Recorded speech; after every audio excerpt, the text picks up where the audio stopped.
സമയം വളരെ വിലപ്പെട്ടതാണ്. ഓരോ സെക്കൻഡ് ബൈ സെക്കൻഡും വിലപ്പെട്ടതാണ്. ഈ രാത്രി നമുക്കിനി തിരിച്ചു വരൂല. ഇന്ന് കഴിഞ്ഞു പോയതാകുന്ന പകൽ ഇനി ഒരിക്കലും നമ്മുടെ ജീവിതത്തിലേക്ക് തിരിച്ചു വരൂല. അത് കഴിഞ്ഞുപോയി. നാളെ നമുക്ക് കിട്ടുന്ന പകൽ നാളെ വൈകിട്ടോടുകൂടി തീരാൻ ഇനി ഒരിക്കലും തിരിച്ചു വരാത്തില്ല. മനസ്സിലാക്കണം. ഈ 2022 വർഷം നമ്മൾ നിന്നിങ്ങനെ കൊഴിഞ്ഞു പോയിക്കൊണ്ടിരിക്കുകയാണ്. ഈ കൊല്ലം കഴിഞ്ഞാൽ പിന്നെ നമ്മളിലേക്ക് വരൂല. 2021 വരാത്തതുപോലെ, 20 വരാത്തതുപോലെ, അതിനു മുമ്പുള്ളതാകുന്ന 2019 വരാത്തതുപോലെ ഓരോ വർഷങ്ങളും നമ്മൾ നിന്നും കൊഴിഞ്ഞു പോകുന്നു. ദിവസങ്ങളും മണിക്കൂറുകളും സെക്കൻഡുകളും കൊഴിഞ്ഞു പോയിക്കൊണ്ടിരിക്കുക. എന്ത് പെട്ടെന്നാണ് കഴിയുന്നത്. ഒരു കൊല്ലം എന്ത് പെട്ടെന്ന്, ഒരായുസ് എന്ത് പെട്ടെന്ന്. റസൂലുള്ള പറഞ്ഞു, ഒരു വർഷം ഒരു മാസമായി, ഒരു മാസം നിനക്കൊരാഴ്ചയായി, ഒരാഴ്ച നിനക്കൊരു ദിവസമായി, ഒരു ദിവസം ഒരു മണിക്കൂറായി, ഒരു മണിക്കൂർ ഒരു മിനിറ്റായി, ഒരു മിനിറ്റ് ഒരു സെക്കൻഡായി തോന്നുന്ന ഘട്ടം വന്നാൽ അത് ലോകാവസാനത്തിന്റെ അടയാളമാണ്. ഹബീബ് റസൂലുള്ളാഹി ആ ഒരു അവസ്ഥയിലേക്ക് എത്തിയില്ലേ? അതുകൊണ്ട് ഇനി ശരിക്കമൽ ചെയ്യണേ. ഇല്ലെങ്കിൽ വലിയ ഖേദമാണ്, ദുഃഖമാണ്. നാളെ ആഖിറത്തിലേക്ക് എത്തുമ്പോൾ ചില ആളുകൾ കൈകടിക്കുമേ. ഒറ്റ ആയത്ത് കേട്ടിട്ടു എന്നിട്ട് ദുആരക്ക ഇൻഷാ അല്ലാഹ്. ബിസ്മില്ലാഹിർ റഹ്മാനിർ റഹീം. ويوم يعض الظالم على يديه يقول يا ليتني اتخذت مع الرسول سبيلا يا ويلتى ليتني لم أتخذ فلانا خليلا لقد أضلني عن الذكر بعد إذ جاءني وكان الشيطان للإنسان خذولا. പരിശുദ്ധമായ ഖുർആനിലൂടെ അല്ലാഹു സുബ്ഹാനഹു വ തആല ഓർമ്മപ്പെടുത്തുകയാണ്, ഈ ദുനിയാവിൽ അക്രമങ്ങൾ പ്രവർത്തിച്ചുകൊണ്ട് നടന്നതായ ആളുകൾ നല്ലൊരു കൂട്ടുകെട്ട് കിട്ടാതെ മോശമാകുന്ന പ്രവർത്തനങ്ങളുമായി ഹറാമാകുന്ന ജീവിതത്തിലൂടെ കാഴ്ചവെച്ച് നടന്ന ആളുകൾ സിനിമ കാണാനും സീരിയൽ ദർശിക്കാനും മോശപ്പെട്ടതാകുന്ന തലത്തിലേക്ക് കണ്ണ് പായിക്കാനും കൂട്ടുകാരുമായി കറങ്ങി നടന്ന ആളുകൾ, ബീവറേജിന്റെ മുന്നിൽ ക്യൂ നിന്നുകൊണ്ട് സഹായിക്കാൻ നിനക്ക് കൂട്ടുകാരുണ്ടായിരുന്നു, നിന്നെ സിനിമ തിയേറ്ററിൽ ടിക്കറ്റ് എടുക്കാൻ നിനക്ക് കൂട്ടുകാരുണ്ടായിരുന്നു, ബ്ലാക്കിന് ടിക്കറ്റ് വിറ്റ് തരാൻ നിനക്ക് കൂട്ടുകാരുണ്ടായിരുന്നു, നിനക്ക് ലോട്ടറി എടുക്കാൻ പഠിപ്പിച്ചതായ കൂട്ടുകാരനുണ്ടായിരുന്നു. ഈ കൂട്ടുകാരെ കൊണ്ട് നാളെ ആഖിറത്തിൽ നീ ഖേദിക്കുന്ന രംഗമാണ്. പരിശുദ്ധമായ ഖുർആൻ അല്ലാഹു സുബ്ഹാനഹു വ തആല പറയുകയാണ്, വയൗമ യഉല്ലാലിമു അലാ യദൈഹി. അക്രമം മാത്രം പ്രവർത്തിച്ചതാകുന്ന അക്രമിയായ വ്യക്തി നാളെ ആഖിറത്തിൽ പടച്ചറബിന്റെ ദർബാറിൽ അവൻ കൈ കടിച്ചുകൊണ്ട് വിളിച്ചു പറയുകയാണ്. എന്തിനാണ് അവന് കൈ കടിക്കുന്നത്? നന്മയുടേതാകുന്ന പ്രവർത്തനം അവനില്ല, അവന് നമസ്കാരം ചിട്ടവെക്കാൻ സാധിച്ചിട്ടില്ല, ഇബാദത്തുകൾ കുറവാണ്, പരിശുദ്ധമായ ഇബാദത്തുകൾ വളരെ കുറവാണ്, നന്മയാർന്ന പ്രവർത്തനങ്ങൾ ചെയ്യാനുള്ള അവസരങ്ങൾ ഉണ്ടായിരുന്നു, പക്ഷേ നഷ്ടപ്പെടുത്തി കളഞ്ഞവനാണ്. കൈ കടിച്ചുകൊണ്ടവൻ വിളിച്ചു പറയുകയാണ്, യാ വൈലതാ ലൈതനീ ലം അത്തഖിദ ഫുലാനൻ ഖലീലാ. ഇന്നാലിന്ന കൂട്ടുകാരനാക്കാതിരുന്നെങ്കിൽ എത്ര നന്നായിരുന്നു. അവനല്ലേ എനിക്ക് തിയേറ്റർ പരിചയപ്പെടുത്തിയത്, അവനല്ലേ എനിക്ക് സിഗരറ്റ് വലിക്കാൻ പഠിപ്പിച്ചത്, അവനല്ലേ ഹറാമാകുന്ന തലത്തിലേക്ക് എന്നെ കൊണ്ടുപോയിട്ടുള്ളത്, അവനാണ് ഇന്ന സ്ഥലത്തിന് പെണ്ണുണ്ടെന്ന് പറഞ്ഞ് എന്നെ ആദ്യമായി സ്ത്രീകൾക്ക് ഒരു താല്പര്യം എന്നെ ജനിപ്പിച്ചത്. അന്യ പെണ്ണിന്റെ ശരീരത്തിന്റെ ഇക്കിളിപ്പെടുത്തുന്ന ഭാഗങ്ങൾ ഓരോ ഫോട്ടോകൾ മൊബൈൽ ഫോണിലൂടെ കാണിച്ച് എന്റെ ഹൃദയത്തെ ഇളക്കിയവൻ അവനാണ്, എന്റെ ഹൃദയത്തിൽ വ്യഭിചാരത്തിന്റെ ചിന്ത നൽകിയവൻ അവനാണ്. ഹറാമാകുന്ന തലത്തിലേക്ക് ഞാൻ നോക്കാൻ തുനിഞ്ഞത്, അതിനുവേണ്ടി ഞാൻ മൊബൈൽ ഫോണിലേക്ക് നെറ്റ് കണക്ഷൻ ഞാൻ എടുത്തത്, വാപ്പയുടെ പോക്കറ്റിൽ നിന്ന് പൈസ അടിച്ചു മാറ്റിയത്, ഉമ്മയുടേതാകുന്ന തൈല പാത്രത്തിൽ നിന്ന് ഞാൻ ആദ്യമായി പൈസ കട്ടെടുത്തിട്ട് അതിലൂടെ നെറ്റ് റീചാർജ് ചെയ്തത്, ഞാൻ എന്റെ മോശമാകുന്ന തലത്തിലേക്ക് പാർക്കിലേക്ക് ഈ സിനിമ കാണാനാണ്, ഫോട്ടോ ദർശിക്കാനാണ്. അങ്ങനെ ഞാൻ ഫേസ്ബുക്ക് അപ്ലോഡ് ചെയ്തു, വാട്സാപ്പ് അപ്ലോഡ് ചെയ്തു, ടെലഗ്രാം കൊണ്ട് നടന്നു. അതിലൂടെ കൂട്ടുകാരികളുമായി കണക്ഷനായി, രാത്രിയുടെ യാമങ്ങളിൽ ചാറ്റിംഗ് ആയി, WW അടിച്ചുകൊണ്ട് അശ്ലീല ലോകത്തേക്ക് മോശപ്പെട്ട ബ്ലൂ ഫിലിമുകൾ കാണാനുള്ള ത്വരയായി. ഹറാം എന്റെ ഹൃദയത്തിൽ മുട്ടിട്ട് വളരുകയാണ്. അയൽപക്കത്തെ പെണ്ണുമായി ശാരീരിക ബന്ധത്തിൽ ഏർപ്പെടാൻ എന്റെ ഇത്തയുടെ പ്രായമുള്ള പെണ്ണിനെ ഞാൻ കടന്നു പിടിക്കാൻ തയ്യാറായി. ഒരു വേള പ്രവാസ ലോകത്തുള്ളവരുടെ പ്രിയപ്പെട്ടതാകുന്ന ഭർത്താവിനെ മറന്ന് അവർ ഞാനുമായി ശാരീരിക ബന്ധത്തിൽ ഏർപ്പെട്ട് ഹറാമാകുന്ന തലത്തിലേക്ക് പോയി. എന്റെ ജീവിതം മുഴുവനും ഹോമിക്കാൻ കാരണം വർഷങ്ങൾക്ക് മുമ്പ് എന്റെ കൂട്ടുകാരൻ കാണിച്ചതാകുന്ന ഇക്കിളിപ്പെടുത്തുന്ന ഒരു ഫോട്ടോയുടെ പശ്ചാത്തലമാണ്. തിരിഞ്ഞു നോക്കുമ്പോൾ തെറ്റിന്റെ കൂമ്പാരമാണ്, ഹറാമിന്റെ കൂമ്പാരമാണ്. കള്ളു കുടിച്ചത് എത്രയെത്ര രാവുകളാണ്, എത്രയെത്ര സിനിമകളാണ് കണ്ടത്, ഏതൊക്കെ തിയേറ്ററുകളാണ് പോയത്, ഏതൊക്കെ ഹറാമാകുന്ന പ്രവർത്തനങ്ങളാണ് ചെയ്തത്, ഏതെല്ലാം ഹറാമിലേക്ക് ഞാൻ എന്റെ കൈകൾ പിടിച്ചു അല്ലാ, ഏതെല്ലാം ഹറാമാകുന്ന തലത്തിലേക്ക് ഞാൻ എന്റെ കണ്ണുകൊണ്ട് നോക്കിപ്പോയി അല്ലാ, ഏതെല്ലാം ഹറാമാകുന്ന തലത്തിലേക്ക് ഞാൻ എന്റെ കാലുകൾ കൊണ്ട് നടന്നു പോയിട്ടുണ്ട് റബ്ബേ. ഏതൊക്കെതാകുന്ന പാർക്കിൽ പോയി, ഏതൊക്കെ മാളുകളിൽ പോയി, ഏതൊക്കെ ബീച്ച് റോഡുകളിൽ പോയി, ഏതൊക്കെതാകുന്ന ഗാനമേള ട്രൂപ്പുകളോടൊപ്പം ഗാനമേളകൾ കേൾക്കാൻ പോയി, ഏതൊക്കെയാകുന്ന മോശപ്പെട്ട മലീമസമാകുന്ന സദസ്സുകളിലെല്ലാം ഞാൻ എത്തിപ്പെട്ടു പോയി റബ്ബേ. മാത്രമല്ല എന്റെ ഹൃദയം കൊണ്ട് പോലും ഞാൻ തെറ്റ് ചെയ്യുകയാണ്.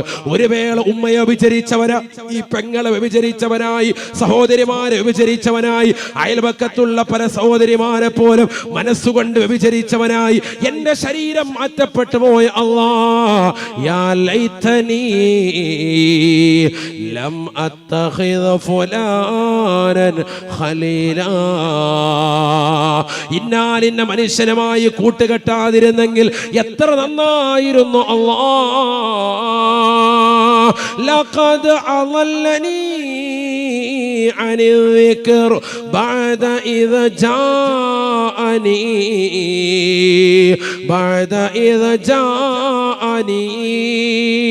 വിശുദ്ധമായ ഖുർആൻ ധാരാളം കേട്ടവനാണ് ഞാൻ. ഒരുപാട് വാദിന്റെ സദസ്സിൽ പോയവനാണ് ഞാൻ.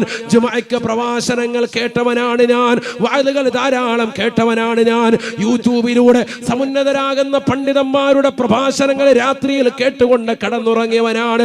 പക്ഷെ ഒരു വേള എന്റെ ഹൃദയത്തെ ഒന്ന് ചാഞ്ചല്യപ്പെടുത്താൻ എന്റെ കൂട്ടുകാരൻ തയ്യാറായി. അവൻ വാട്സാപ്പിൽ എനിക്കൊരു ലിങ്ക് അയച്ചു തന്നു. അതിലൊന്ന് കയറി നോക്കാൻ പറഞ്ഞു. അപ്പോഴാണ് ഹറാമിലേക്ക് എന്റെ കണ്ണൊന്ന് പോയത്.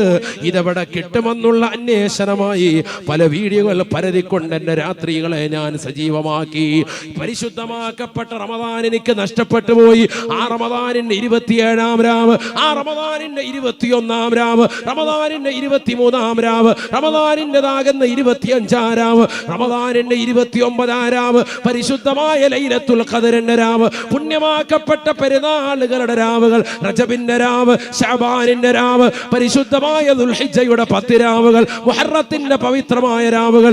എന്ത് വേണ്ട ജീവിതത്തിൽ സുകൃതം അനുഷ്ഠിച്ചാൽ വലിയ വലിയ നേട്ടം കൊയ്തെടുക്കാൻ സാധിക്കുന്ന പുണ്യമായ രാവുകൾ എനിക്ക് നഷ്ടപ്പെട്ടു പോകാൻ കാരണം അന്നത്തെ രാത്രിയിൽ കൂട്ടുകാരൻ അയച്ചതാകുന്ന ഒരു ലിങ്കാണ്. അതിൽ കയറിയതിൽ പിന്നെ എന്റെ കണ്ണുകൾ ഹറാമല്ലാതെ തേടുന്നില്ല, എന്റെ കൈകൾ ഹറാമിലേക്കല്ലാതെ ചലിക്കുന്നില്ല. ഞാൻ വാട്സാപ്പിലൂടെ അന്യ പെണ്ണിനെ ഒന്ന് ഹലോ ചെയ്തതേയുള്ളൂ. അവന് തിരിച്ചൊരു വർത്തമാനം പറഞ്ഞു. അതിലൂടെ ഞാൻ അവളുമായി ചാറ്റിംഗ് ആയി. ഇന്ന് ഉറക്കമില്ലാത്ത രാവുകളാണ് എനിക്ക് അവൾ സമ്മാനിക്കുന്നത്. അവൾ ഇതാ കുളിക്കാൻ പോകുമ്പോഴും മൊബൈൽ ഫോൺ കൊണ്ടുപോയാണ്. ആ മൊബൈൽ ഫോണിലൂടെ ഹറാം ഷൂട്ട് ചെയ്ത് എനിക്ക് അയച്ചു തരുകയാണ്. വീഡിയോ ക്ലിപ്പുകൾ കണ്ടുകൊണ്ട് ഞാൻ ആസ്വദിക്കുകയാണ്. ഹറാമാകുന്ന ജീവിതം നയിക്കുകയാണ്. പലിശയുമായി ബന്ധപ്പെട്ട ജീവിതം നയിക്കുകയാണ്. ലോട്ടറി എടുത്തുകൊണ്ട് ജീവിക്കുകയാണ്. ലക്ഷക്കണക്കിന് രൂപ കൊണ്ടുപോയി ബാങ്കിൽ നിക്ഷേപിച്ചിട്ട് അതിൽ നിന്ന് കിട്ടുന്ന നാണയത്തൊട്ടുകൊണ്ട് ഇൻട്രസ്റ്റ് കൊണ്ട് ഞാൻ എൻ്റെ ജീവിതത്തെ ധന്യമാക്കുകയാണ്. ജീവിതം മുഴുവനും ഹറാമാണ്. ഞാൻ നോക്കുന്നത് ഹറാമാണ്, ഞാൻ പിടിക്കുന്നത് ഹറാമാണ്, ഞാൻ നടക്കുന്നത് ഹറാമാണ്. നിഷിദ്ധമായ പ്രവർത്തനങ്ങളിലേക്കല്ലാതെ എൻ്റെ ഹൃദയം പോകുന്നില്ല, എൻ്റെ ചിന്താമണ്ഡലം പോകുന്നില്ല, എൻ്റെ കൈകൾ എത്തുന്നില്ല, എൻ്റെ കാലുകൾ ചലിക്കുന്നില്ല. എവിടേക്കാണ് ഞാൻ എത്തിപ്പോയത്? എന്തേ എനിക്ക് സംഭവിച്ചു പോയി? ഒരു കാലഘട്ടത്തിൽ പള്ളി പള്ളിയുടെ അകത്തലങ്ങളിൽ കഴിഞ്ഞവനായിരുന്നു. ജുമുഅ ജമാഅത്തുകളെ ശ്രദ്ധിച്ചവനായിരുന്നു. നോമ്പുകൾ നോറ്റി വീട്ടിയവനായിരുന്നു. എവിടെയും എനിക്കൊരു തകരാറ് സംഭവിച്ചു പോയി, എന്നെ പിശാച് വശംവദനാക്കി, എന്നെ പിടിച്ചുകൊണ്ടുപോയി. എനിക്ക് നരകത്തെ കുറിച്ച് ഭയപ്പാടില്ല, എനിക്ക് ഖബറിനെ കുറിച്ച് ഭയപ്പാടില്ല, എനിക്ക് ആഖിറത്തെ കുറിച്ച് ഓർമ്മയില്ല, എനിക്ക് നന്മ ചെയ്യണമെന്നുള്ള ചിന്തയില്ല. എനിക്ക് ജീവിതം എപ്പോഴും മോശപ്പെട്ട ജീവിതമായി നടന്നാൽ മതി. ലൈംഗിക ബന്ധത്തിലേക്ക് വല്ലാത്ത താല്പര്യമായി. എനിക്ക് വിദ്യാഭ്യാസം വേണ്ട, എനിക്ക് നന്മയാർന്ന ജീവിതം വേണ്ട. എന്റെ പഠിപ്പും എന്റെ വിദ്യാഭ്യാസവും ഒക്കെ ധാർമ്മികമാകുന്ന അറിവുകളെല്ലാം ഞാൻ പരിപൂർണമായി അടിയറ വെച്ചു. എന്തേ കാരണമെന്നറിയുമോ? യാ ലൈതനീ ലം അത്തഖിദ് ഫുലാനൻ ഖലീലാ. എനിക്കൊരു കൂട്ടുകാരനുണ്ടായി റബ്ബേ, അവനാണ് എന്നെ മോശമായ രീതിയിൽ കൊണ്ടുപോയത്, അവനാണ് എന്നെ ഇത്തരത്തിലേക്ക് എത്തിച്ചത്. അല്ലാ, എന്നെ ഒന്ന് രക്ഷിക്കണേ നാഥാ. ആഖിറത്തിലേക്ക് പടച്ച റബ്ബിന്റെ ദർബാറിൽ വെച്ചുകൊണ്ട്, അല്ലാഹുവിന്റെ ഹദറത്തിൽ വെച്ചുകൊണ്ട് പറയുകയാണ്, ഒരാളും രക്ഷിക്കാനില്ല സ്വഹാബ. അല്ലാഹുവിന്റെ റസൂൽ സ്വഹാബത്തിനോട് പറയുകയാണ്, സ്വഹാബ, മഹ്ശറയിൽ ഒരാളും മറ്റൊരാളെ രക്ഷിക്കുകയില്ല. വലാ യസ്അലു ഹമീമുൻ ഹമീമാ. ഈ ദുനിയാവിൽ നിനക്ക് വലിയ ചങ്ക് പ്രോയായിരിക്കും, വലിയ കൂട്ടുകാരനായിരിക്കും. പക്ഷെ ആഖിറത്തിൽ നിന്റെ ശിക്ഷ ഏറ്റെടുക്കാൻ ഒരു കൂട്ടുകാരനും തയ്യാറാവുകയില്ല. വലാ യസ്അലു ഹമീമുൻ ഹമീമാ. ഒരു കൂട്ടുകാരൻ മറ്റൊരു കൂട്ടുകാരന് തുണയാകാത്ത സ്ഥലമാണ് മഹ്ശറ. മഹ്ശറ യുബസ്സറൂനഹും. അന്ന് നീ ചെയ്തതാകുന്ന തെറ്റുകുറ്റങ്ങളെ പടച്ച റബ്ബ് നിന്റെ മുന്നിലേക്ക് വരി വരിയായി കാണിച്ചു കൊടുക്കുകയാണ്. എല്ലാം പടച്ച റബ്ബ് കാണിച്ചു നൽകുകയാണ്. അപ്പോഴാണ് തെറ്റുകുറ്റങ്ങൾ ചെയ്ത വ്യക്തികൾ യവദ്ദുൽ മുജ്രിമു ലൗ യഫ്തദീ മിൻ അദാബി യൗമിഇദിൻ ബിബനീ. കത്തിച്ചൊലിക്കുന്ന നരകത്തെ മുന്നിൽ കൊണ്ടുവന്ന് വിചാരണ ചെയ്യുമ്പോ, കത്തിയാളുന്ന നരകത്തെ നിന്റെ മുന്നിൽ കൊണ്ടുവന്ന് വിചാരണ ചെയ്യുമ്പോ, സൂര്യനെ തലക്ക് മീതെ കൊണ്ടുവന്ന് പടച്ച റബ്ബിന്റെ ദർബാറിൽ അല്ലാഹു സുബ്ഹാനഹു വ തആല വിചാരണ നടത്തുമ്പോ, സർവ്വ അമ്പിയാക്കളും ഔലിയാക്കളും മഹാന്മാരും മഹിളകളും ഇന്ന് ജീവിച്ചിരിക്കുന്നവരും കഴിഞ്ഞുപോയവരും വരാനിരിക്കുന്ന ജനകോടികളും പടച്ച റബ്ബിന്റെ മുന്നിൽ നമ്രശിരസ്കരായി നിലകൊള്ളുന്ന സമയത്ത് വിചാരണ ഘട്ടത്തിൽ അവൻ ചിന്തിക്കുകയാണ്, അല്ലാഹുവേ പടച്ച റബ്ബേ, ലൗ യഫ്തദീ മിൻ അദാബി യൗമിഇദിൻ ബിബനീ. തമ്മാടിയായ മനുഷ്യൻ പടച്ച റബ്ബിനോട് പറയുകയാണ്, അല്ലാഹുവേ പടച്ച റബ്ബേ, ഈ വലിയതാകുന്ന ശിക്ഷയിൽ നിന്ന് ഞാനൊന്ന് മാറിക്കട്ടെ അല്ലാ. എന്റെ പ്രിയപ്പെട്ടതാകുന്ന മകൻ, എന്റെ രക്തത്തിലൂടെ പിറന്നതാകുന്ന പൊന്നുമോനെ എനിക്ക് പകരമായി നൽകാം അല്ലാ. വസാഹിബതിഹി വഅഖീ. എന്റെ പ്രിയപ്പെട്ടതാകുന്ന ഭാര്യ ഇന്നലെ വരെ ചുടുചുംബനം നൽകി എന്നോടൊപ്പം കിടപ്പറ പങ്കിട്ട എനിക്കെല്ലാമെല്ലാമായിരുന്ന പ്രിയപ്പെട്ട ഭാര്യ, അവളും ഞാനും ഒന്നിച്ച് ഭക്ഷണം കഴിച്ചിരുന്നു. ഒരു പാത്രത്തിൽ ഇരുന്നു കൊണ്ട് ഭക്ഷണം കഴിച്ചിരുന്നു. അവൾ കഴിച്ചതിന്റെ ബാക്കി കഴിക്കാൻ എനിക്ക് മടിയുണ്ടായിരുന്നില്ല. പക്ഷെ നാളെ മഹ്ശറയിലേക്ക് വിചാരണയുടെ ഘട്ടം കടന്നു വരുമ്പോ, വിശാലമാക്കപ്പെട്ട നരകത്തെ കാണുമ്പോ, ആ നരകത്തിന്റെ ഭീകരമാകുന്ന ദർശനങ്ങൾ വ്യക്തമായി ദർശിക്കുമ്പോ, ഭീകരമാകുന്ന നരകത്തെ വ്യക്തമായി കണ്ട് നരകത്തിലേക്ക് എറിയപ്പെടുമെന്നുള്ള ഭീതിയിൽ നിൽക്കുന്ന ഭർത്താവ് അല്ലാഹുവിനോട് പറയുകയാണ്, പടച്ച റബ്ബേ, എന്റെ ഭാര്യയെ നൽകാം അല്ലാ. എന്നെ ഒന്ന് ശിക്ഷയിൽ നിന്ന് ഒഴിവാക്കി തരുമോ അല്ലാ. എന്റെ പ്രിയപ്പെട്ട മകന്, എന്റെ പ്രിയപ്പെട്ട ഭാര്യയെ, എന്റെ പ്രിയപ്പെട്ട സഹോദരനെ ഈ നരകത്തിലേക്ക് എറിയാൻ നൽകാം അല്ലാ. 3000 വർഷം നിരന്തരമായി കത്തിക്കപ്പെട്ട നരകത്തിലേക്ക് എന്നെ എറിയരുത് റബ്ബേ. എന്റെ മകനെ നൽകാം, എന്റെ ഭാര്യയെ നൽകാം, എന്റെ സഹോദരനെ നൽകാം അല്ലാ. വഫസീലതിഹി അല്ലതി തുവീ വമൻ ഫിൽ അർളി ജമീഅ ثم ينجي ലോകത്തുള്ളതാകുന്ന ഏത് വ്യക്തിയെയും നീ ചോദിച്ചോ, ആരെ വേണമെങ്കിലും അവരുടെ പാദസേവ നടത്തിയിട്ട് ഈ നരകത്തിലേക്ക് എനിക്ക് പകരമായി പ്രായച്ചിത്തമായി നരകത്തിലേക്ക് അറിയാൻ നൽകാം അല്ലാ, എന്നെ നരകത്തിലേക്ക് ഇടരുത് റബ്ബേ, എന്നെ നരകത്തിലേക്ക് ഇടരുത് അല്ലാ. നേരിട്ട് നരകത്തെ കാണുമ്പോൾ തമ്മാടികളാകുന്ന ആളുകൾ നാളെ പറയുമത്രേ, ഈ വചനം പറയാതെ ഒരു നിസ്കരിക്കാത്തവരും പോവുകയില്ല, ഈ വചനം പറയാതെ ഒരു കള്ളു കുടിക്കുന്നവനും പോവുകയില്ല, ഈ വചനം പറയാതെ ഒരു വ്യഭിചരിച്ചവരും പോവുകയില്ല, ഈ വചനം പറയാതെ സിനിമ കണ്ട ഒരു വ്യക്തിയും പോവുകയില്ല, ഈ വചനം പറയാതെ സീരിയൽ കണ്ട ഒരു പെണ്ണും പോകുകയില്ല. എല്ലാ തെമ്മാടികളും നാളെ ആഖിറത്തിൽ നരകത്തെ കണ്ടുകൊണ്ട് പറയുകയാണ്, എനിക്ക് പകരം എന്റെ മകനെ നൽകാം, എന്റെ ഭാര്യയെ നൽകാം, എന്റെ മക്കളെ നൽകാം, എന്റെ കുടുംബത്തെ നൽകാം.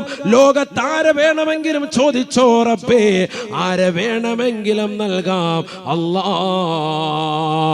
സുമ്മയുൻജി, എന്നെ ഒന്ന് രക്ഷപ്പെടുത്തി തരുമോ അല്ലാ, എന്നെ ഒന്ന് രക്ഷപ്പെടുത്തണം. ഇവരെയെല്ലാം നരകത്തിലിട്ടുകൊണ്ട് നീ കത്തിച്ചാമ്പലാക്കിയാലും എനിക്ക് പ്രശ്നമില്ല.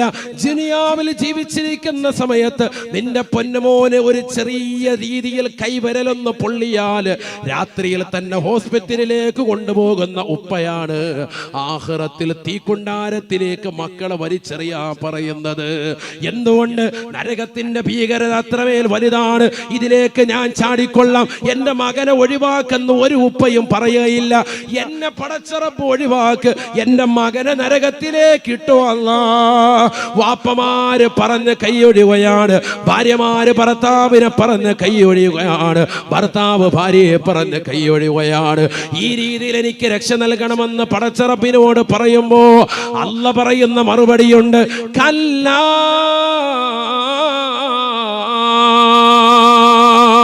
വേണ്ടടാ വേണ്ടടാ, ഇന്നഹാ ലളാ,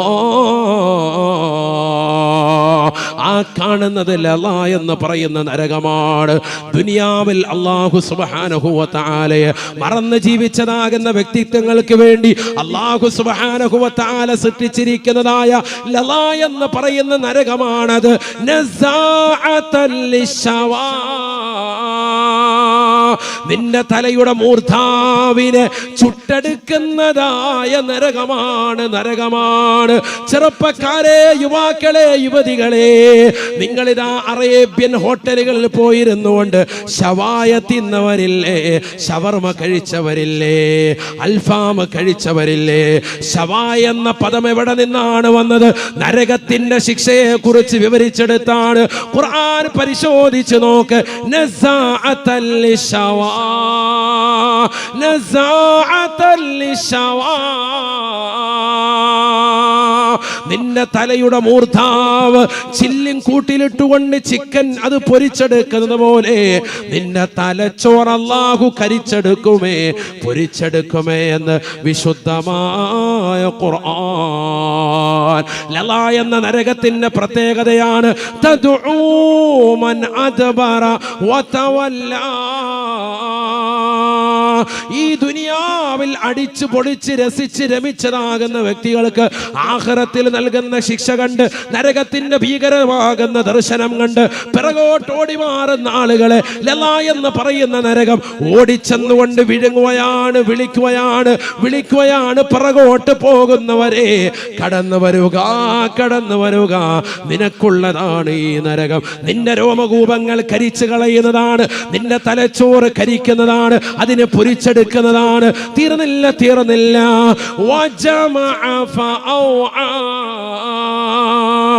പാവങ്ങൾക്ക് കൊടുക്കാതെ, ദീനീ സ്ഥാപനങ്ങൾക്ക് കൊടുക്കാതെ, ആലിമീങ്ങളെ സഹായിക്കാതെ, മുത്തഅല്ലിമീങ്ങൾക്ക് നൽകാതെ, പള്ളികൾക്ക് കൊടുക്കാതെ, മദ്രസകൾക്ക് കൊടുക്കാതെ, യതീംഖാനകൾക്ക് കൊടുക്കാതെ, പാവങ്ങളുടെ കണ്ണീരപ്പാതെ, നിരാലംബർക്ക് അവലംബമാകാതെ, നിരാശരർക്ക് ആശ്രയത്വം കൊടുക്കാതെ, സ്വന്തം ഭാര്യയ്ക്ക് ചെലവ് കൊടുക്കാതെ, മക്കൾക്ക് ചെലവ് കൊടുക്കാതെ, കുടുംബത്തിന് ചെലവ് കൊടുക്കാതെ, മാതാപിതാക്കളെ ഗൗനിക്കാതെ, കുടുംബത്തിന്റെ കാര്യങ്ങൾ ശ്രദ്ധിക്കാതെ, ചിന്തിക്കാതെ സ്വന്തം കാര്യം സിന്ദാബാദ് എന്ന് പറഞ്ഞുകൊണ്ട് ദുനിയാവിൽ സമ്പത്ത് കൊണ്ട് അടിച്ച് പൊളിച്ച് രസിച്ച് രമിച്ച് കഴിഞ്ഞുകൂടിയവരെ, സമ്പത്ത് ഒരുമിച്ച് കൂട്ടിയിട്ട് പാവങ്ങളുടെ കണ്ണീരപ്പാതെ നിലകൊണ്ടവരെ, പാവപ്പെട്ടതാകുന്ന സ്ത്രീകൾക്ക് 30-35 കല്യാണ പ്രായമാത്തിയിട്ട് പോലും അവരെ വിവാഹം കഴിപ്പിക്കാൻ വേണ്ടി സിറാജുൽ ഹുദയുടെ പ്രവർത്തകർ കൈനീട്ടുമ്പോ ഞങ്ങളുടെ കയ്യിൽ പൈസയില്ല എന്ന് പറഞ്ഞ് പണമുണ്ടായിട്ടും തിരിഞ്ഞു നിന്നതായ ആളുകളെ, ഒരു ഗ്രാം പോലും കൊടുക്കാതെ, ഒരു നയാ പൈസ പോലും കൊടുക്കാതെ, പാവപ്പെട്ടവന്റെ കണ്ണീരപ്പാതെ, നിരാരംഭർ കവലംബമാകാതെ ദുനിയാവിൽ അടിച്ച് പൊളിച്ച് ലുലുമാളിലുമൊക്കെ കറങ്ങി നടന്നതാകുന്ന ചെറുപ്പക്കാരാ, രക്ഷിതാവേ സഹോദര, നിന്നെ ഇതാലല എന്ന് പറയുന്ന നരകം വിളിക്കുകയാണ്.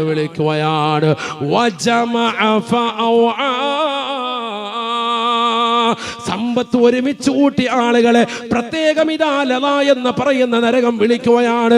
നിന്നെ കരിച്ചു കളയാൻ തയ്യാറാവുകയാണ്. നീ ദുനിയാവിൽ 60-70 വയസ്സ് ജീവിച്ചവനല്ലേ, ഖുർആനിന്റെ വചനങ്ങൾ കേട്ടവനല്ലേ, ഹദീസ് കേട്ടവനല്ലേ, വഅദ് ശ്രവിച്ചവനല്ലേ, എന്തേ അമൽ ചെയ്യാതെ പോയത്, എന്തേ നിസ്കരിക്കാതെ പോയത്, എന്തേ മാതാപിതാക്കളെ തെറി വിളിച്ച് നടന്നത്, അവരെ പറഞ്ഞതനുസരിക്കാതെ അവരെ കരയിപ്പിച്ചുകൊണ്ട് നടന്നവനല്ലേ, ഇന്നിതാ അനുഭവിക്കടാ, നിനക്കൊരു തിരിച്ചു പോക്കുമില്ല. നിന്നെ ഇതാ ഈ ലള എന്ന നരകത്തിൽ പ്രവേശിപ്പിക്കുമേ എന്ന് വിശുദ്ധമായ ഖുർആൻ. അല്ലാഹു നമ്മളെ കാക്കുമാറാവട്ടെ. ആ നരകകുണ്ടാരത്തിലേക്ക് എറിയപ്പെടാതെ നമ്മുടെ ജീവിതം സംരക്ഷിക്കപ്പെടണമെങ്കിൽ ഈ കുറഞ്ഞ കാലഘട്ട ജീവിതത്തിൽ നന്മയാർന്ന പ്രവർത്തനങ്ങൾ ചെയ്തു മുന്നേറണം. അല്ലാഹു തൗഫീഖ് തരട്ടെ. ഏതാ ഉസ്താദ് നന്മ? ഏതെല്ലാം നന്മകൾ നമുക്കറിയാമോ ആ നന്മകളെല്ലാം, നീ നടക്കുന്ന വഴിയിൽ ഒരു മുള്ള് കടന്നാൽ അതെടുത്ത് മാറ്റുന്നത് വരെ നന്മയാണ്. സയ്യിദുനാ റസൂലുള്ളാഹി ഇപ്പൊ വാത് കഴിഞ്ഞ് അങ്ങോട്ട് പോയി, അപ്പൊ ഒരു ഓല വീണ് കിടക്കാൻ, അതെടുത്ത് മാറ്റലാണ് ഖൈർ. മാറ്റി കൊടുക്കുക. റോഡിൽ വീണ് കിടക്കാൻ, അതാരാണ് ആ ഉടമയ്ക്ക് അങ്ങോട്ട് കൊടുക്കുക. അതാണ്. അങ്ങനെ ഏതെല്ലാം നന്മകൾ ചെയ്യാൻ സാധിക്കും. മറ്റൊരാൾക്ക് ബുദ്ധിമുട്ടായിട്ട് തോന്നുന്ന ഒരു കാര്യമാണ്. വഴിയിലത് നടന്ന തടസ്സം അത് മാറ്റിക്കൊടുത്തു. ഒരു മ്ലേച്ഛത കണ്ടത് മാറ്റിക്കൊടുത്തു. ഒരു എലി എവിടെയെങ്കിലും കടന്ന് ചത്ത് കണ്ടു, ഒന്ന് അതിനെ കുഴിച്ചിട്ടു. ഒരു പട്ടി എവിടെയെങ്കിലും നായ എന്നാ ചത്ത് കിടക്കുന്നു, അതിനെ കുഴിച്ചിടാൻ തയ്യാറാകുക. ഇത് ചത്ത പൂച്ചയും എലിയൊക്കെ കൊണ്ടുവന്ന് ഹൈവേ കൊണ്ടിട്ടേക്കാൻ, നാഷണൽ ഹൈവേ 2 കിലോമീറ്റർ അപ്പുറത്തോട്ട് പോയാൽ മതിയല്ലോ, ഹൈവേ കൊണ്ടിട്ടേക്കാൻ, വണ്ടി കയറിപ്പിക്കോട്ടെ. ഇല്ലെങ്കിൽ ഇവിടുന്ന് എടുത്തിട്ട് അപ്പുറത്തെ പറമ്പിലോട്ട് ബിസ്മില്ലാഹി തവക്കൽതു അലല്ലാഹ്. അതിനൊക്കെ വലിയ ബിസ്മിയാ കാര്യമായിട്ട്, ഹജിയാര. അതിനൊന്നും ബിസ്മി ഉറക്കത്തില്ല. അങ്ങനെ ആകാൻ പാടില്ല. അള്ളാഹു നമ്മളെ കാക്കുമാറാവട്ടെ.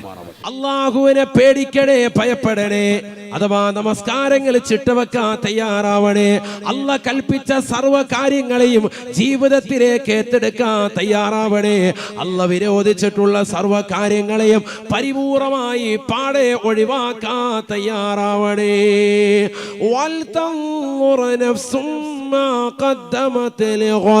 നാളെ ആഖിറത്തിന് വേണ്ടി, നാളെയുടെ ലോകത്തിന് വേണ്ടി എന്ത് ചെയ്തിട്ടുണ്ട് എന്ന് ഓരോ ശരീരവും ഓരോ ആത്മാവും ചിന്തിക്കണേ. ഞാൻ എൻ്റെ ശരീരത്തിലേക്ക് നോക്കണേ. ഈ ഇരിക്കുന്ന ഓരോ സഹോദര സഹോദരിമാർ അവരവരുടെ സ്വന്തത്തിലേക്ക് നോക്കണേ. മറ്റൊരാളുടെ കുറ്റം കണ്ടുപിടിക്കാനാണ് ഇന്ന് ജനങ്ങൾ ഓടി നടക്കുന്നത്. സ്വന്തം കാലിൽ 2 കാലും നീര് കെട്ടുമ്പോ എന്തിനാണ് ഒരു കാലിൽ മന്തുള്ളവനെ നോക്കി നടക്കുന്നത്? ചെറുപ്പക്കാരാ, സഹോദരാ, നീ നിന്റെ അമൽ ശരിക്കൊന്ന് പരിശോധിക്കണേ.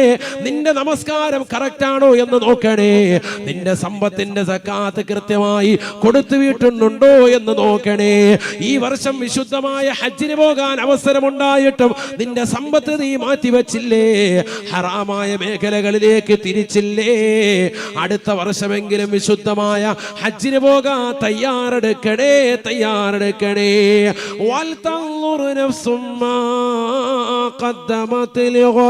നാളെ ആഖിറത്തിന് വേണ്ടി എന്ന് ചെയ്തു എന്ന് ഓരോ ശരീരവും ആത്മാവും ഒന്ന് നോക്കണേ, പരിശോധന നടത്തണേ. വലാ തകൂനൂ കല്ലദീന നസുല്ലാഹ്, വലാ തകൂനൂ കല്ലദീന നസുല്ലാഹ്. അല്ലാഹുവിനെ മറന്നതാ മറന്നതാകുന്ന വ്യക്തിത്വങ്ങളെ പോലെ മുൻഗാമികളാകുന്ന ഏകാധിപത്യത്തിന്റെ സ്വേച്ഛാധിപത്യത്തിന്റെ ഭരണം നടത്തിയതാകുന്ന ഫിർഔൻ ലഅനത്തുല്ലാഹി അലൈഹിയെ പോലെ, നമ്രൂദ് ലഅനത്തുല്ലാഹി അലൈഹിയെ പോലെ, ഇബ്ലീസ് ലഅനത്തുല്ലാഹി അലൈഹി അടക്കമുള്ളതാകുന്ന എത്രയോ മോശപ്പെട്ട ആളുകൾ ഇവിടെ കഴിഞ്ഞു പോയിട്ടുണ്ട്. അവരെ പോലെയുള്ളതാകുന്ന ഒരു മറവി നിന്റെ ജീവിതത്തിൽ ഉണ്ടാവരുതേ. ഈ ലോകത്തെ സൃഷ്ടിച്ചത് അല്ലാഹുവാണ്, നിന്നെ സൃഷ്ടിച്ചതും അല്ലാഹുവാണ്, നിന്നെ പരിപാലിക്കുന്നതും അല്ലാഹുവാണ്. ഈ ലോകത്തുള്ള സർവ്വ ജീവജാലങ്ങൾക്കും ആഹാരം നൽകുന്നവൻ അവൻ തന്നെയാണ്. ഈ ഒരു ഉറച്ച വിശ്വാസത്തിൽ നീ നിലകൊള്ളണേ. വലാ തകൂനൂ കല്ലദീന നസുല്ലാഹ്, അല്ലാഹുവിനെ മറന്നതാകുന്ന വ്യക്തികളെ പോലെ നിങ്ങളാകരുതേ. ഫഅൻസാഹും അൻഫുസഹും, അങ്ങനെ മറന്നാൽ തീർച്ചയായും നിങ്ങളുടെ സ്വന്തത്തെ തന്നെ മറക്കുന്നതാണ്. നാളെ ആഖിറത്തിൽ പടച്ച റബ്ബ് നിങ്ങളെ ഓർക്കൂല. വിശുദ്ധമായ ഖുർആനിലൂടെ അല്ലാഹു സുബ്ഹാനഹു വ തആല വ്യക്തമായി ആ രംഗം ഓർമ്മപ്പെടുത്തുകയാണ്, പഠിപ്പിക്കുകയാണ്.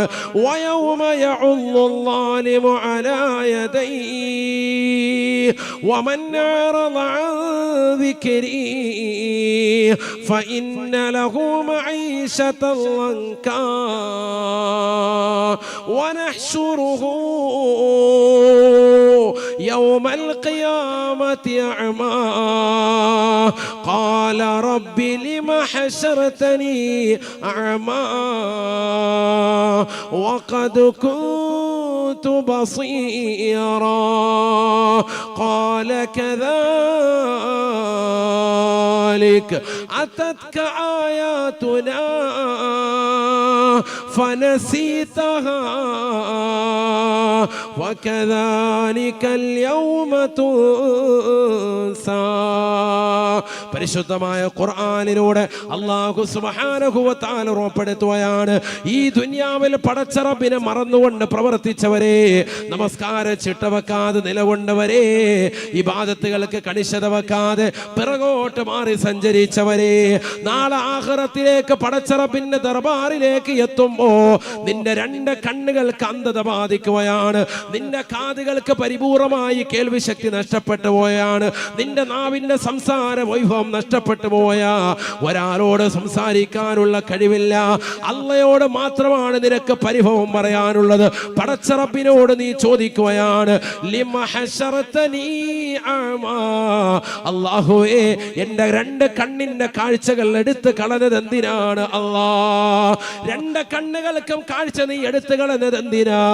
ദുനിയാവിൽ എനിക്ക് നീ കാഴ്ച നൽകിയിരുന്നല്ലോ പടച്ച റബ്ബേ, ആഖിറത്തിലേക്ക് എത്തിയപ്പോ എന്റെ രണ്ട് കണ്ണുകൾക്കും പരിപൂർണമായി നീ അന്ധത വരുത്തി കളഞ്ഞല്ലോ അല്ലാ. എന്തിനാണ് പടച്ച റബ്ബേ ഈ രീതിയിലുള്ള പരീക്ഷണത്തിന് എന്നെ നീ കാരണമാക്കിയത് എന്ന് ജനങ്ങൾ നാളെ ആഖിറത്തിൽ പടച്ച റബ്ബിനോട് ചോദിക്കുമ്പോ, ഈ ദുനിയാവിൽ തമ്മാടിത്തരം കാണിച്ചതായ വ്യക്തിയാണ്, ഈ ദുനിയാവിൽ മോശമാകുന്ന ജീവിതം നയിച്ച വ്യക്തിയാണ്, ഹറാമാകുന്ന പ്രവർത്തനങ്ങൾ ചെയ്ത വ്യക്തിയാണ്, അവരോട് അല്ലാഹു സുബ്ഹാനഹു വ തആല മറുപടി നൽകുകയാണ്. വിശുദ്ധമായ ഖുർആനിലൂടെ അല്ലാഹു പഠിപ്പിക്കുകയാ. അല്ലാഹു സുബ്ഹാനഹു വ തആല അവനോട് തിരിച്ചു പറയുമത്രേ, നിനക്ക് നാം ഒരുപാട് ഖൈറുകൾ നൽകിയിരുന്നു, എത്രയോ പ്രഭാഷണങ്ങൾ നീ കേട്ടവനാണ്, എത്രയോ വാളുകൾ നീ കേട്ടവനാണ്, എത്രയോ ദിക്റിന്റെ മജ്‌ലിസുകളിൽ പങ്കെടുത്തവനാണ്, ആത്മീയമാകുന്ന പ്രകാശനങ്ങൾ കേട്ടിട്ട് ആ പ്രഭാഷണങ്ങൾ ഒരു കാതിലൂടെ കേട്ട് മറുകാതിലൂടെ കടത്തിവിട്ടവനല്ലയോ? വാള് വേണ്ട രീതിയിൽ ശ്രമിക്കാതെ പോയവളല്ലേ? അതുകൊണ്ടാണ് നിന്നെ ഞാൻ അന്ധതയാക്കിയത്. നിനക്ക് പരിപൂർണമായി ദീനനുസരിച്ചിട്ടുള്ള ജീവിതമില്ലായിരുന്നു. പള്ളിയിൽ നിന്ന് ബാങ്ക് മുഴങ്ങുമ്പോ ആ ബാങ്ക് വിളിക്ക് ഉത്തരം കൊടുക്കാത്ത നിനക്കെന്തിനാക്കാത്? പള്ളിയുടെ മിനാരങ്ങളിൽ നിന്ന് ബാങ്ക് മുഴങ്ങുമ്പോ ആ പള്ളിയിലേക്ക് പോകാത്ത നിനക്കെന്തിനാണ് കണ്ണ്? അതുകൊണ്ട് ഇന്നിന്റെ ദിവസം നിന്നെ ഞാൻ മറക്കുകയാണ്. ഫകദാലികൽ യൗമ തുസാ, എന്റെ ദൃഷ്ടാന്തങ്ങളെ നിനക്ക് ഓതി കേൾപ്പിച്ചപ്പോ നീ അതിനെ മറന്നവനല്ലേ, അതിനെ തൃണവൽഗണിച്ചവനല്ലേ, അതിനെ പരിപൂർണമായി അവഗണിച്ചുകൊണ്ട് നടന്നവനല്ലേ, ഖുർആനിന്റെ വചനങ്ങളെ കാറ്റിൽ പറത്തിക്കൊണ്ട് നടന്നവനല്ലേ, ഹദീസുകൾ കേൾക്കാതെ നടന്നവനല്ലേ, ദീനനുസരിച്ചുകൊണ്ട് ജീവിക്കാതെ നിലകൊണ്ടവനല്ലേ. ഫകദാലികൽ യൗമ തുൻസാ, ഇന്ന് നിന്നെ ഇതാ മറക്കുകയാണ്. ഇന്നത്തെ ദിവസം നിന്നെ ഓർക്കുന്നില്ല. ഈ ദുനിയാവിൽ അന്യ പെണ്ണുമായി ചങ്ങാത്തം പുൽകിയതാകുന്ന പെങ്ങളെ, അവളുമായി ശാരീരിക ബന്ധത്തിൽ ഏർപ്പെട്ടുകൊണ്ട് സ്വവർഗരതി പ്രണയിനിയായി സ്വവർഗരതിയിൽ ഏർപ്പെട്ടുകൊണ്ട് ലെസ്ബിയനായി ജീവിച്ചതാകുന്ന വ്യക്തികളല്ലയോ. കോഴിക്കോട് ജില്ലയിൽ ഈ അടുത്ത് ഫാത്തിമ എന്ന് പറയുന്ന പെണ്ണിനെയും ആദില എന്ന് പറയുന്ന പെണ്ണിന്റെയും ജീവിതത്തിലൂടെ ലോക ജനത കണ്ടില്ലേ. അന്യരാക്കപ്പെട്ടതാകുന്ന സ്ത്രീകൾ പരസ്പരം സ്നേഹിച്ചുകൊണ്ട് ശാരീരിക ബന്ധത്തിൽ ഏർപ്പെട്ടുകൊണ്ട് ഒരുമിച്ച് ജീവിക്കാൻ തയ്യാറാവുകയാണ്. ലെസ്ബിയനായി നിലകൊള്ളുന്ന കാലഘട്ടമാണ്. അന്യരാകുന്ന പരപുരുഷന്മാര് പരസ്പരം സ്നേഹിച്ച് പരസ്പരം പൊരുത്തപ്പെട്ട് രണ്ടുപേരും ശാരീരിക ബന്ധത്തിൽ ഏർപ്പെട്ടുകൊണ്ട് വിവാഹം ചെയ്യുന്ന ഗേകളായി ഇന്നത്തെ നവതലമുറയിലെ വിദ്യാഭ്യാസ സമ്പ്രദായം മാറിയില്ലേ. 2018 സെപ്റ്റംബർ 6-ാം തീയതി സുപ്രീം കോടതിയുടെ വിധിയെ മാനിച്ചുകൊണ്ട് സ്വവർഗരതി അനുകൂലമായി വിധിച്ചപ്പോ അതനുസരിച്ചുകൊണ്ട് ജീവിതം നയിക്കുന്ന എത്രയോ മുസ്ലിം നാമധാരി ഈ കൊച്ചു കേരളത്തിലുണ്ട്.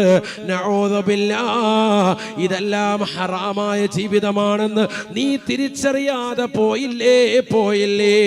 ഹറാമാണെന്ന് നിനക്ക് വ്യക്തമാക്കി നൽകിയിട്ട് പോലും ഖുർആൻ കൊണ്ടും ഹദീസ് കൊണ്ടും ഉലമാക്കൾ പറഞ്ഞിട്ട് പോലും ആ ജീവിതമാണ് എനിക്ക് നല്ലത് എന്ന് പറഞ്ഞ് സ്വവർഗരതി അനുകൂലിയായി നീ നിലകൊണ്ടവളല്ലേ. ഫകദാലികൽ യൗമ തുൻസാ, ഇന്ന് ഈ ആഖിറത്തിൽ പടച്ച റബ്ബ് നിന്നെ മറക്കുകയാ. ഇന്ന് നിനക്ക് അന്ധതയിട്ട് നൽകുകയാണ്. നീ ഒന്നും കാണേണ്ടതില്ല, ഒന്നും കേൾക്കേണ്ടതില്ല. ഇന്നൊന്നും നീ ഇങ്ങോട്ട് പറയണ്ട, എല്ലാം അങ്ങോട്ട് പറയാനുണ്ട്. ഈ ദുനിയാവിൽ ജീവിച്ച സമയത്ത് നീ കുറെ വർത്തമാനം പറഞ്ഞ് അടിച്ചു പൊളിച്ച് നടന്നു. ഇനി കുറച്ച് അങ്ങോട്ട് പറയാനുണ്ട്. ഇന്ന് മുസ്ലിം സഹോദരിമാർ നമ്മൾ പെൺകുട്ടികളെ തന്നെ പഠിക്കുന്നതാകുന്ന സ്കൂളിൽ കൊണ്ടുപോയി ഇടുന്നത് എന്തിനാ? സുരക്ഷിതത്വം കൂടുതലായി കിട്ടാനാണ്. ലെസ്ബീനുകളായി ജീവിക്കുന്നതാകുന്ന ഫാത്തിമ എന്ന് പറയുന്ന സഹോദരിയും ആദില എന്ന് പറയുന്ന സഹോദരി അടക്കം അവര് മാത്രമല്ല, കേരളത്തിൽ ഒരുപാട് പേരുണ്ട്. അവരാണിപ്പോ കേസിന് പോയത്. വാപ്പ വിളിച്ചുകൊണ്ടുപോയി ഒരു പെണ്ണിനെ. അപ്പൊ ആ വാപ്പാക്കെതിരെ മറ്റേ പെണ്ണ് കേസ് കൊടുത്തു. ഞങ്ങൾ തമ്മിലുള്ള പ്രണയത്തെ, ഞങ്ങൾ തമ്മിലുള്ള ഒരുമിച്ചുള്ള ജീവിതത്തെ സുപ്രീം കോടതിയുടെ വിധിയെ മാനിച്ചുകൊണ്ട് ഞങ്ങൾക്ക് അനുകൂലമായിട്ടൊരു വിധി തരണം, ഒരുമിച്ച് ജീവിക്കാൻ. അതിനെതിരായിട്ടാണ് ഇന്ന പെണ്ണിന്റെ വാപ്പ തയ്യാറാകുന്നത്. അതുകൊണ്ട് എനിക്ക് ആ പെണ്ണിനെ സ്വന്തം ഉപ്പയിൽ നിന്ന് അടർത്തി മാറ്റിയിട്ട് എന്റെ കൂടെ ജീവിക്കാൻ വിടണം. പോലീസുകാർ അതിന് അനുമതി കൊടുത്തു. ഒരുമിച്ച് ജീവിക്കുന്നു. എതിരായി നിൽക്കുന്ന വാപ്പായെ പിടിച്ച് ജയിലിലിടും. ഇതാണ് ലോകം. അള്ളാഹു മളക്കാക്കട്ടെ. എവിടെ എത്തിപ്പോയി സമൂഹം? എന്താണ് വിദ്യ കൊണ്ട് അർത്ഥമാക്കുന്നത്? എന്താ വിദ്യ കൊണ്ട് അർത്ഥമാക്കുന്നത്? ഒരു സ്ത്രീയും പുരുഷനും ശാരീരിക ബന്ധത്തിൽ ഏർപ്പെടുന്നതിലാണ് സുഖവും ആനന്ദവും എന്ന് മാത്രമല്ല, അവർക്കിടയിൽ കാലാകാലം ജീവിതം ഉണ്ടാവുക. 30, 40, 50, 60 കൊല്ലമായി രക്ഷിതാക്കൾ, നമ്മുടെ മാതാപിതാക്കൾ ജീവിതം നയിക്കുന്നു. കെട്ടുറപ്പോടുകൂടി സുസ്ഥിരമായ ജീവിതം നയിക്കുകയാണ്. ഒരു പുരുഷനും ലൈംഗിക ബന്ധത്തിൽ ഏർപ്പെടുത്തുന്നതിലൂടെ അവർക്ക് മക്കളെ വേണ്ട, അവർക്ക് ഗർഭം പേറണ്ട, അവർക്ക് നൊന്ത് പ്രസവിക്കണ്ട, അതിന്റെ ഏതെങ്കിലും ഒരു വ്യക്തികൾക്ക് കുട്ടിയെ പോറ്റുന്നതിന്റെ കഷ്ടപ്പാടുകളോ യാതനകളോ ഒന്നും തന്നെ സഹിക്കേണ്ടതില്ല. പിന്നെ എന്താ ലക്ഷ്യം? കേവലം ഭോഗം മാത്രം, ശാരീരിക സുഖം മാത്രം, വേറൊന്നുമില്ല. അത് മാത്രമാണ് അതിലൂടെ ലക്ഷ്യം. ഒരു സ്ത്രീയും പുരുഷനുമായിട്ട് എന്താവും? ബന്ധപ്പെടുന്നതിലൂടെ എന്താണ് അവർക്കുണ്ടാകുന്നത്? എന്താ? സാലിഹായ ഒരു കുട്ടിയെ ജനിക്കാൻ. ആ കുട്ടി അള്ളാഹുവിന്റെ ദീനനുസരിച്ചുള്ള ജീവിതം നയിക്കുന്നു. ഒരു തലമുറയെ സൃഷ്ടിക്കപ്പെടുന്നു. മാത്രമല്ല അതിലൂടെ ഒരുപാട് കഷ്ടപ്പാടുകളും യാതനകളും രണ്ടുപേരും സഹിക്കാൻ തയ്യാറാകുന്നു. ഒരു കുടുംബത്തിന്റെ പേരിൽ കുട്ടിയെ ഗർഭം ധരിക്കുമ്പോ ആ ഗർഭധാരണ വേളയിൽ മാതാവ് സഹിക്കുന്ന യാതന എത്രയാണ്? സ്ത്രീ സഹിക്കുന്ന യാതന എത്രയാണ്? ആ കുട്ടിയെ നൊന്ത് പ്രസവിക്കുന്നു. അവർക്ക് 2 വർഷം മുലയൂട്ടുന്നു. ആ മുലയൂട്ടപ്പെടുന്ന കുട്ടിക്ക് വേണ്ടി രാപകലില്ലാതെ അധ്വാനിക്കാൻ ഭർത്താവാകുന്ന പ്രിയപ്പെട്ട പിതാവ് തയ്യാറാവുന്നു. ഇതൊന്നുമില്ല ഒരു പുരുഷനും ഒരു പെണ്ണും തമ്മിൽ ജീവിതം നയിക്കുമ്പോൾ. അതുകൊണ്ട് തന്നെയാണ് അത്തരത്തിലുള്ള ജീവിതങ്ങൾ ശാശ്വതത്വമാകാത്തത്. 4 കൊല്ലം 5 കൊല്ലം കഴിയുമ്പോഴേ അവർ അടിച്ചു പിരിയുന്നത് മാത്രമല്ല, മറ്റൊരു പെണ്ണുമായിട്ട് ഈ പെണ്ണിന് കണക്ഷനാകാൻ. ഈ 2 പുരുഷന്മാർക്കിടയിലുണ്ടായ ബന്ധം അത് 2 വർഷം കൊണ്ട് മാറുന്നത് എന്തുകൊണ്ട്?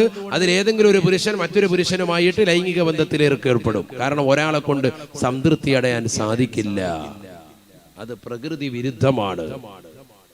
നഊദു ബില്ലാഹ്, അല്ലാഹു നമ്മളെ കാക്കുമാറാവട്ടെ. എവിടെയാണ് എത്തിപ്പോയി നമ്മുടെ ലോകം? എല്ലാ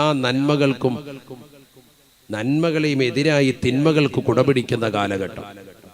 നഊദു ബില്ലാഹ്, അല്ലാഹു നമ്മളെ കാക്കുമാറാവട്ടെ. ഇനി വരും തലമുറയുടെ അവസ്ഥ എന്താണ്? അടുത്ത തലമുറയുടെ അവസ്ഥ എന്താണ്? നമ്മളെ മക്കളെയൊക്കെ പഠിക്കാൻ വിടുന്നു, അവർക്ക് മൊബൈൽ ഫോൺ കൊടുക്കുന്നു. അവരുടെയൊക്കെ കണക്ഷൻ ഏത് കോലത്തിലാകും? ഏതൊക്കെ ബന്ധങ്ങളുണ്ട്? ഏതൊക്കെ വഴിവെട്ട രീതിയിലായി തീർന്നിട്ടുണ്ട്? നഊദു ബില്ലാഹ്, ആരാണ് ഇതൊക്കെ ചിന്തിക്കുക? നമ്മുടെ പെൺകുട്ടികൾ മറ്റൊരു പെൺകുട്ടിയുമായിട്ട് പോലും ചേർന്നിരിക്കാൻ ഭയക്കുന്ന കാലഘട്ടം എന്നർത്ഥം.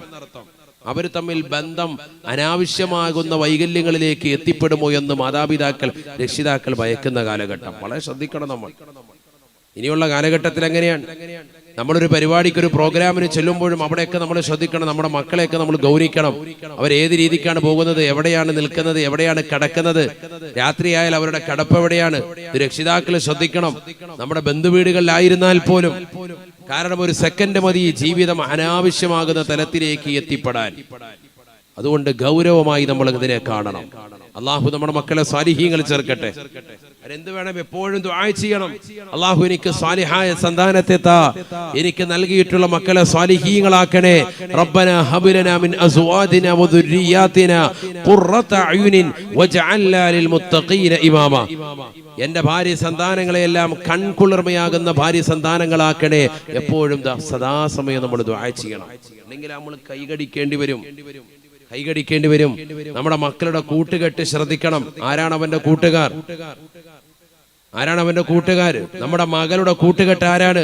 സ്കൂളിലേക്ക് പോകുമ്പോൾ, മദ്രസയിലേക്ക് പോകുമ്പോൾ അവൾ സ്ഥിരമായി ബന്ധപ്പെടുന്ന കൂട്ടുകാരി ദീനീബോധമുള്ള, മതനിഷ്ഠയുള്ള, ഇസ്ലാമും തഖ്വയും ഒക്കെ ഉള്ളതാകുന്ന കൂട്ടുകാരികളാണോ? ശ്രദ്ധിക്കണം നമ്മൾ. നിസ്കാരം ഇല്ലാത്തവനായിട്ട് മക്കളെ കണക്ട് ചെയ്താൽ അവൻ നിസ്കാരമില്ലാത്തവനാകും. നിസ്കാരമുണ്ടെങ്കിൽ പോലും അത് ഇല്ലാതാവും. ഉറപ്പാണത്. മൊബൈൽ ഫോണിന് അഡിക്റ്റ് ആകുന്ന ഒരു കൂട്ടുകാരനുമായി, അല്ലെങ്കിൽ അശ്ലീല ചുവയുള്ള സംസാരമുള്ള ഒരു കൂട്ടുകാരനുമായി നിന്റെ മകനെയോ മകളെയോ ബന്ധപ്പെടുത്തിയാൽ ആ മകനും മകളും അതേ രീതിക്ക് എത്തിപ്പെടും. അതിൽ സംശയമില്ല. അതിന് വലിയ കാലതാമസമൊന്നും വേണ്ട. കുറഞ്ഞ കാലഘട്ടം കൊണ്ട് തന്നെ ആ രീതിയിലേക്ക് എത്തിപ്പെടും. അതുകൊണ്ട് നമ്മൾ ശ്രദ്ധിക്കണം. എന്താണ് അവന്റെ അവസ്ഥ? خلي خلة الخذلان خوف الخاتمة خالل خليلا خامل الوصف من الخلخال خال لا إله إلا الله.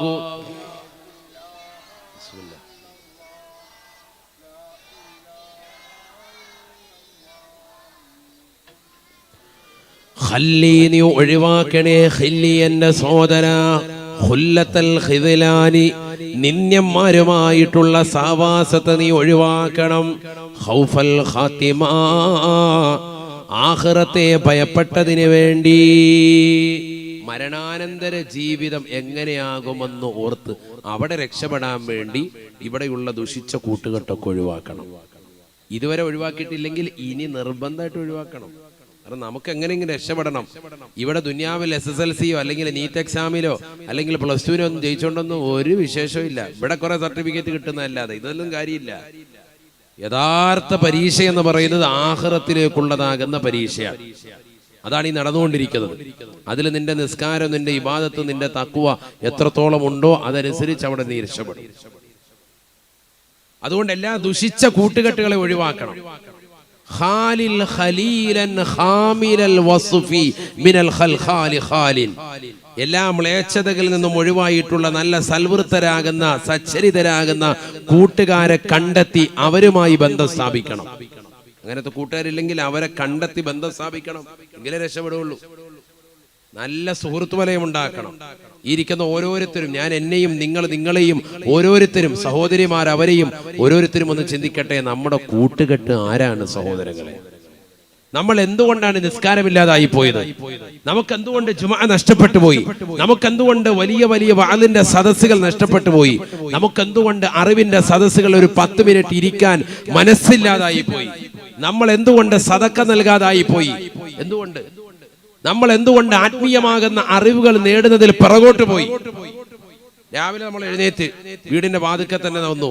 അവിടെ നല്ലൊരു പുസ്തകം ഇരിപ്പുണ്ട്, ദീനിയായ പുസ്തകമാണ്, അതവിടെ ഇരിപ്പുണ്ട്. അതിന് നമ്മൾ മുൻതൂക്കം കൊടുക്കുമോ?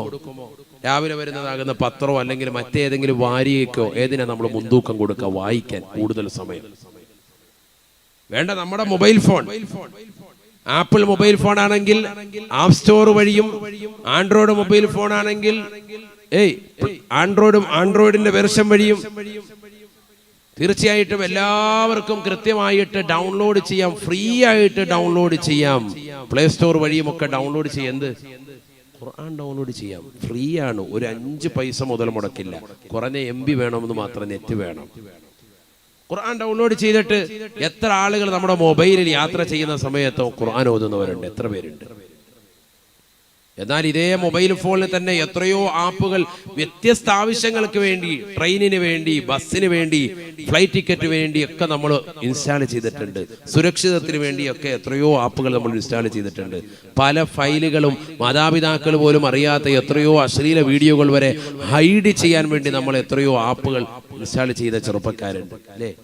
പക്ഷെ ഖുർആൻ നമ്മളൊരു 10 MB പോലും ചെലവാക്കിയിട്ട് നമ്മൾ അത് ഇൻസ്റ്റാൾ ചെയ്ത് ഓതാൻ നമ്മൾ ആരും തയ്യാറാകുന്നില്ല.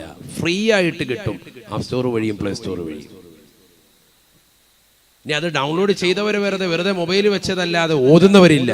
എവിടെയാണ് നമ്മുടെ അവസ്ഥ? യാത്ര പോകുന്ന സന്ദർഭങ്ങൾ ഓതാവല്ലോ. എപ്പോഴും കൂടെ ഉള്ളതാണല്ലോ മൊബൈൽ ഫോൺ.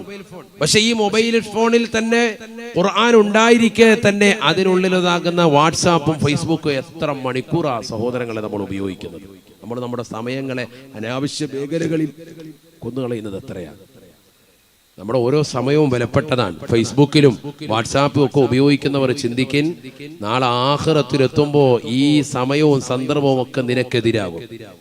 നിന്റെ കൂടുതൽ സമയം നീ സോഷ്യൽ മീഡിയയുമായി നീ പരതാൻ പാടില്ല. അതിലെന്തെങ്കിലും ആത്മീയപരമാകുന്ന അറിവോ അല്ലെങ്കിൽ ഭൗതികപരമാകുന്ന അറിവോ സമ്പാദിക്കുക എന്നുള്ളതല്ലാതെ അനാവശ്യ മേഖലകളിലേക്ക് നീ തിരിയാൻ പാടില്ല. ഇത് രണ്ടും നേടിയാൽ തന്നെയും അള്ളാഹുവിനെ ഓർത്ത് സ്മരിക്കുന്ന ചില സമയങ്ങളും സന്ദർഭങ്ങളും ഉണ്ട്. നിന്റെ നിസ്കാരം, നിന്റെ ഇബാദത്ത് അതിന് തടസ്സമാകാൻ പാടില്ല. അതിന്റെ സമയം ഇത് മാറ്റി വെക്കണം, ഇല്ലെങ്കിൽ പോയി. ബഹുമാനപ്പെട്ട മർഹൂം ഷേഖുന തഴവ ഉസ്താദ് അവറുകൾ, അള്ളാഹുവിന്റെ ദറജ ഉയർത്തട്ടെ. എന്റെ ഉമ്മയുടെ ഉപ്പയാണ്, നിങ്ങൾക്കെല്ലാം അറിയാം. ബഹുമാനപ്പെട്ടവർ അവസാന കാലഘട്ടമായപ്പോ അവിടുന്ന് വഫാത്തിന്റെ സന്ദർഭത്തിന്റെ സമയമൊക്കെ അടുത്ത സമയത്ത് ആലിമീങ്ങൾക്ക് കൊടുക്കുന്നത് 3 മിനിറ്റാണ് സംസാരിക്കാൻ. ആലിമാണോ 3 മിനിറ്റ്, സാധാരണക്കാരനാണോ 2 മിനിറ്റ്, അതിനപ്പുറത്തേക്ക് സംസാരം ഇല്ല. 3 മിനിറ്റ് ആവുമ്പോൾ അദ്ദേഹം പറയുന്നത് ഇൻഷാ അല്ലാഹ് കാര്യം കഴിഞ്ഞില്ലേ, 3 മിനിറ്റിനുള്ളിൽ വർത്തമാനം പറഞ്ഞ് തീർത്തോണം. ദ്വാരപ്പിക്കാനുണ്ടെങ്കിൽ, മസ്അല ചോദിക്കാനുണ്ടെങ്കിൽ വിഷയം പറഞ്ഞ് തീർക്കണം. എന്താ കാര്യം? 3 മിനിറ്റ് കഴിയുമ്പോൾ അദ്ദേഹം പറയും, എനിക്ക് നിങ്ങളോട് ഇനി സംസാരിച്ചിരിക്കാൻ സമയമില്ല, കാരണം എനിക്ക് എന്റേതായ സമയം ഇവിടെ കുറഞ്ഞുകൊണ്ടിരിക്കുകയാണ്, ദുന്യാവ് നഷ്ടപ്പെട്ടുകൊണ്ടിരിക്കുകയാണ്. നിങ്ങളോട് കഥ പറഞ്ഞുകൊണ്ടിരിക്കാതെ എനിക്ക് സമയമില്ല. എനിക്ക് എന്റേതായ അമല് ചെയ്യാനുള്ള സന്ദർഭവും സമയവും നഷ്ടപ്പെട്ടുകൊണ്ടിരിക്കുകയാണ്. അതുകൊണ്ട് 3 മിനിറ്റ് മതി, ധാരാളമായി. ആലിമിനെ ബാക്ക് വെക്കോ? ആലിമായ മനുഷ്യനാണോ ബാക്ക് വെക്കോ? നിങ്ങൾ നിങ്ങളുടെ പണി ചെയ്തോ. അതുകൊണ്ട് എന്തായി? അവരൊക്കെ സമുന്നതരായ പണ്ഡിതന്മാരായി മാറി. ഇന്നും ലോകം അവരെ ആദരിക്കുന്നു. തഴവ എന്ന ഗ്രാമം നമ്മൾ എവിടെ ചെന്ന് പറഞ്ഞാലും എല്ലാ സ്ഥലങ്ങളിലും എത്തിപ്പെട്ടു. ഇന്നിപ്പോ സോഷ്യൽ മീഡിയ അധികരിച്ച കാലഘട്ടം. ഇന്നിപ്പോ യൂട്യൂബ് എടുത്ത് കുമ്മനോസാന്ന് അടിച്ചാൽ നിങ്ങൾക്ക് പ്രഭാഷണം കിട്ടുന്ന കാലഘട്ടം. വീട്ടിന്റെ അകത്തളങ്ങളിൽ ഇരുന്നാൽ കിട്ടുന്ന കാലഘട്ടം. ഇതൊന്നുമില്ലാത്ത കാലഘട്ടത്തിൽ ഫേസ്ബുക്ക് ഇല്ല, വാട്സാപ്പ് ഇല്ല, സോഷ്യൽ മീഡിയയുടെ തരംഗങ്ങളില്ല, ഒരു ടെലഗ്രാമോ മറ്റൊന്നും ഇല്ലാത്തതാകുന്ന ഒരു കാലഘട്ടത്തിൽ ബഹുമാനപ്പെട്ട തഴവ ഉസ്താദ് എത്തിപ്പെടാത്ത സ്ഥലം ഏതാണ് സഹോദരങ്ങളെ? ഈ കൊച്ചു കേരളത്തിൽ നമ്മൾ ചിന്തിക്കണം. ഞാൻ എവിടെ ചെന്നാൽ അവിടെയൊക്കെ പറയും, ഇവിടെ ഇങ്ങടെ വല്യുപ്പ 10 ദിവസം അത് പറഞ്ഞാൽ, ഇവിടെ ഇങ്ങടെ വല്യുപ്പ 7 ദിവസം പറഞ്ഞാൽ. കോഴിക്കോട് കുറ്റിച്ചിറയിൽ തുടർച്ചയായി ബഹുമാനപ്പെട്ടവർ 68 ദിവസം തുടർച്ചയായി വാന്ന് പറഞ്ഞത് ഇന്ന് വരെ കേരളത്തിൽ മറ്റൊരു പ്രഭാഷകൻ മറികടക്കാൻ സാധിച്ചിട്ടില്ല. നമ്മൾ മനസ്സിലാക്കണം. ഒരു നാട്ടിൽ എത്ര ദിവസം? 68 ദിവസം തുടർച്ചയായി ഒരു വിഷയത്തെ സംബന്ധിച്ച് വാന്ന് പറയാൻ. എന്നിട്ട് ആ വിഷയം തീർന്നോ? ഇല്ല. അടുത്ത വർഷം 1 മാസം കൂടി ഡേറ്റ് കൊടുത്തിട്ടാണ് ആ വിഷയം പൂർത്തീകരിച്ചത്. അത്രയേറെ അറിവിന്റെ ആഴിയിലൂടെ സഞ്ചരിച്ച മഹാന്മാർ അവർ നമ്മുടെ തൊട്ടടുത്ത ആളുകളാണ്. മനസ്സിലാക്കണം. നമ്മൾ 4 ദിവസം വാത് കഴിഞ്ഞപ്പോൾ തന്നെ മടുത്ത് എഴുന്നേക്കാണ്, അതൊക്കെ പാട്ടും പാടി പോവുക. അസ്സലാമു അലൈക്കും, മതിയായി, എല്ലാം കഴിഞ്ഞ് അമലൊക്കെ ചെയ്തോളാം ഉസ്താദേ. 4 ദിവസമായേ ഉള്ളൂ.